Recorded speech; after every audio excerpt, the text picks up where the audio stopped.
Like, I really did not appreciate Chadwick's long nails in the movie. Guys, welcome back to my channel and another video from me. Today is going to be a pretty different video. I'm going to do a movie review of Black Panther. Yes, oh my god, this movie was amazing. This movie was so good. I had to watch it not only one time but 2 times. I went on Sunday and the next day on Monday, just in case I missed something. And girl, like, I don't spend my money to watch a movie 2 times in a movie theater. When in the world have I done that?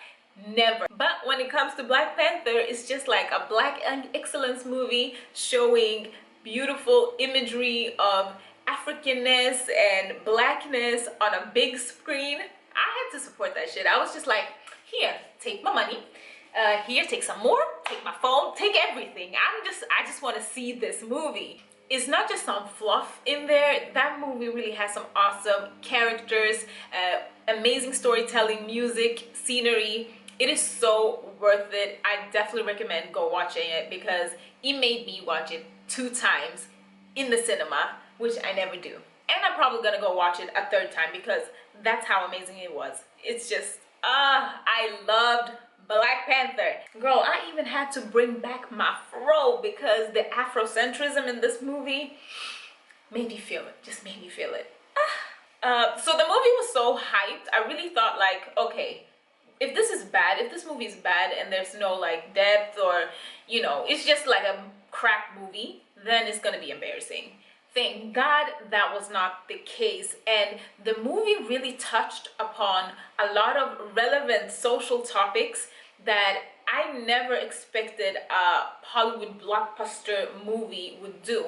So it was like they didn't shy away from any like sensitive topics or anything like that, and that just made the movie even better. Basically, Black Panther is not a movie that gently caresses the scary topics of colonialism, privilege, injustice.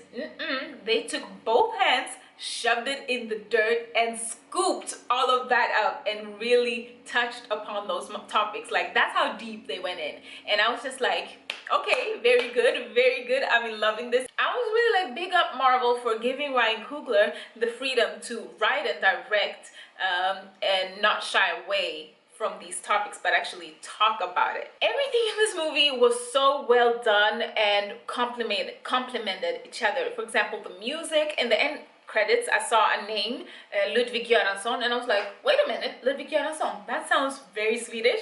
And I had to look him up, and he indeed did make the music for this movie. And oh my god, this man is so talented. He's also worked with Childish Gambino and did Redbone. So I was just like, yay, good for Sweden. We actually contributed in this. So it was really cool to see like a Swedish guy did the music. The outfits, the colors, the aesthetics, just, oh, I just soaked it up so much. I loved the guy with the mouth plates and a green suit that went together with the mouth plates. It really reminded me kind of the Congolese Les Sapiers who dress up in these cool suits. I loved the lady who was wearing the Himba tribe of Namibia outfit because that's like one of my favorite African tribes. I really loved the world of Wakanda and how they had built up this futuristic city, but at the same time also kept the natural beauty of the scenery of the country. So, you know, you had these waterfalls, those plains of savannas, you had like little village cute houses, and I'm like, oh my god, yes, they really combined all of that together and how we can live in this sustainable, organic, beautiful world and still have technology and skyscrapers and flying cars and all of that. So all of the female characters in this movie, love it, just full of black melanated women that are love interests, that are tough, that are strong, that are sensitive, that are so multifaceted. So the Dora Milaje, the group of women that is the king's personal security guards per se, oh my god, they're just so gorgeous. Makes me want to cut my hair even more. I really loved this character Aye. I had to look her up. She's a Ugandan woman called Florence Kizomba. Oh my god, Florence Kizomba just made me feel some type of way. She is so beautiful. She reminds me kind of Grace Jones. Her eyes, the intensity of her eyes, her stature, she was gorgeous. Of course, Danaya's Okoye was amazing. I loved how her character was not just, you know, a fighter, but also you saw some sensitive, delicate sides of her, since she was a love interest to Daniel Kaluuya's character. So that was just like, oh, surprising when she said, my love. I'm like, oh girl, okay, I see you. Oh my god, Nakia, which is Lupita Nyong'o's character, so amazing. I love Lupita. Oh my god, I love Lupita so much. I even feel like I want to meet a Jaluo man just so I can create this goddess that is Lupita Nyong'o. Like, I love Lupita. I just loved seeing that it was a dark-skinned African woman being the love interest of the movie, the leader in the movie, like Black Panther. She is the one that's the focus of him. That's the one he wants. And I'm like, yeah. So yeah, black women be popping, and we are love interest as well. So yeah. Oh, also we have Shuri, the technological kid in this movie. She really brought it. She did a great job, and I just love her character. How she was so funny. Like, there was humor in there. I didn't expect that. But she definitely had several lines that made me like, laugh out loud. And also there was this particular line where the white CIA guy came up behind her and she was like, oh, don't scare me, colonizer. And I was just, oh my god, did she really refer to him as a colonizer? That was kind of like edgy. Oh, let us talk about M'Baku for a second, played by Winston Duke. Oh my god, I did not expect this, but I actually love the character M'Baku. I love this Nigerian accent. He did really good. I had to look up where he's from. He's from Tobago. Shout out to Tobago. I've been there once. I love it there. But yeah, M'Baku, I love that character. He had some funny lines in there as well. It was him and Shuri who were kind of funny in that movie. And I love the Jabari tribe and the dynamic there between the other tribes in Wakanda, because it felt like more genuine. You have different tribes within one country and they don't always agree, just like the Jabari tribe had isolated themselves from the other tribes just because, you know, they didn't agree on how the other tribes were running Wakanda.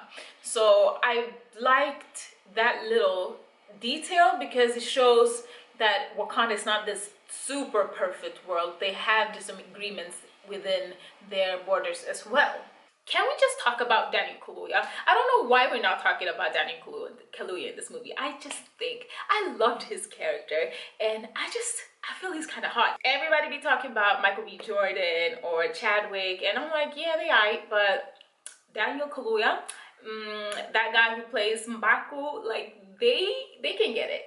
So I just love Daniel Kaluuya's eyes. They're kind of droopy, and I don't know, I find him to be so hot. I just love the way his character was looking at Okoye in the movie, and that they were calling each other my love and everything, because black women, we are amazing. I just feel like it's the biggest hoax on the planet to say, oh yeah, we can't be romantic interest, we can't be the lead figures, or we're not beautiful. Like, what? With all of this black girl magic? Come on, stop lying to yourself. Stop lying to yourself. We're amazing and we know it, okay?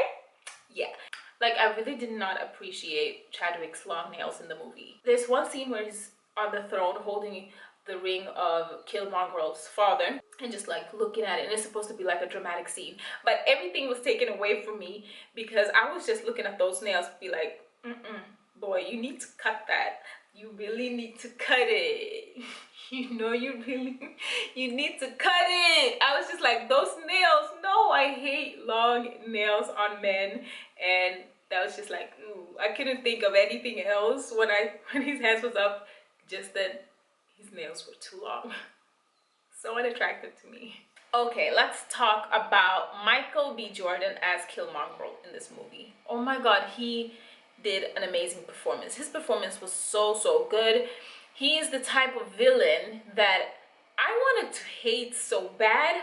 I did hate him, but at the same time, I was just like, I understand your motivation to doing all these horrible, evil things, and I see what you're saying, and I want to hate you, but I can't because I feel your pain. His character was so multidimensional, and you really get into the story of Killmongrel, like the backstory of how it all started and why he has this his motivation to want to go to Wakanda and kill T'Challa and take over the throne. So Killmonger really like talks about some of the topics of colonialism and injustices that has been happening to a lot of African countries. So in one scene, he's stealing an artifact from a museum, and one of the ladies there was like, "You can just take that." And then he was like, "How do you think your ancestors got it in the first place? They stole it, like they stole everything else." It's like, okay, true. That's very true, but can we say that? For me, he represented the diasporans, like black people in the diaspora that feel, or especially black Americans that maybe have this longing for a root somewhere, but feel like abandoned, or just so severed or far away from that root that you don't really know how to get back to that. Should Wakanda close themselves and separate themselves from the rest of the world and keep their findings to themselves, or should they open up their borders and share what they have to the rest of the world? Killmonger was really confused about, why are you guys sitting all comfortable in this beautiful country while 2 billion people that look like you are suffering right now outside? You need to go and help them. You need to take your weapons, give them that so they can take down their oppressors. And he was really thinking in a way where I feel that he doesn't want to change the structure of the world. All he wants to do is change the power dynamics, like keep the structure but change the power dynamics so that people of color are on top and now oppress other people, which is not really cool either. I loved Killmonger's like last words of bury me in the ocean with my ancestors who jumped the ships because they knew that death was better than a life in bondage. And that's just like, made my heart just break. It was just, wow, this is how passionate he was about people of color all around the world to finally move up and fight back. But it was in a very aggressive manner, and in a way where he became what he hated, basically the oppressors. And throughout the movie, we see how T'Challa struggles with the question of, okay, should we keep Wakanda secret and maintain our way of life and how we've been living forever, or should we open up our borders and show people how we live and try to help them with our technology and risk having our country being destroyed by people wanting to take our resources, our weapons? So this topic of separatism really is relevant to what we're seeing today in America, where they want to build a wall, or in a lot of European countries that are seeing this surge of people coming in due to war, due to instability in their countries, and they having this discussion of, do we want to take on these refugees and risk not maintaining our way of life, risk not having our culture and things like that? The thing with human migration is that it's super common. It's happened throughout history, and it's just that we're right now in a period of time where migration is happening, so we're super sensitive about it. But just think about it. At some point in the beginning, pre-modern history, we migrated from Africa out and populated the entire world. During the World War I and World War II, a lot of movement in Europe was happening due to the destruction after the wars, due to poverty, due to when they started their science, where they want to separate people. That forced people to move around. We've had movement from Europe to America at some point in time, where people were fleeing poverty in Europe, fleeing religious freedoms, and going to this promised place of America. Human migration is so normal, it's always going to happen. Right now we're in this time where a lot of people are moving from war-torn countries in the Middle East into Europe, and that's just what happens. And instead of you know, closing our eyes and be like, no, we don't want this, we want to maintain our culture or whatever. You can still maintain your culture, but it's better to just realize this is what happens, accept it, and work with it the best we can to make it the smoothest transition ever, because it's gonna happen. And that's what I think that T'Challa realized in the end, because at the very end you'll see him in UN having a speech, and he said people that build walls are foolish, people who build bridges are not foolish. I don't know exactly the words, but basically people who build bridges is the ones in the end who's going to be on top. And basically he says that Wakanda's going to open up and share what they have with the world. So in the end, you can't run away from that. Migration is going to happen. People, like, we live in the age of communication, of information. You can't close Pandora's box. But we'll see what's going to happen. Is Wakanda going to end up like every other place now, or can they somehow share their knowledge and at the same time not compromise their safety? So Black Panther really delivered and broke all types of records in the opening week, and even in TZ where I watched the movie, there were so many people at the theaters. I actually did not go on the premiere because I was out of town, but I went, I think, a day after, and oh my god, there were so many people. Usually the movies, the cinema here, it's like half empty. This time it was 3/4 full, and that's huge. That's huge for here, because I don't know, I don't think it's just not in the culture for people to go to the cinema here. So the fact that it was almost full was huge, and people are actually gonna see it several times. I've talked to several friends and be like, yeah, I'm gonna probably watch it again. So yeah, Black Panther has been well received here in Tanzania. What I've seen on the internet and everything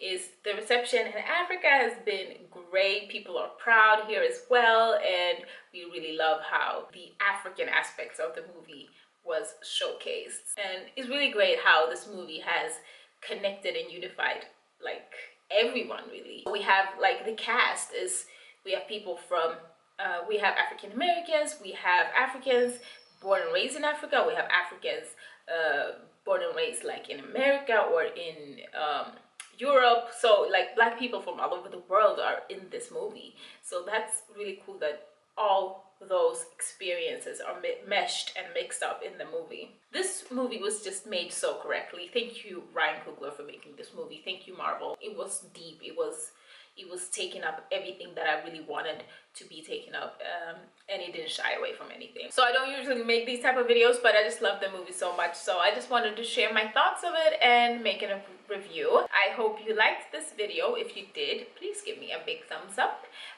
subscribe, and yeah, comment down below. What did you think about this movie? What did you think about the topics that they brought up? What did you think of the characters? Who was your favorite character? Tell me what you think, and yeah, otherwise I'll see you in my next video. Bye, guys.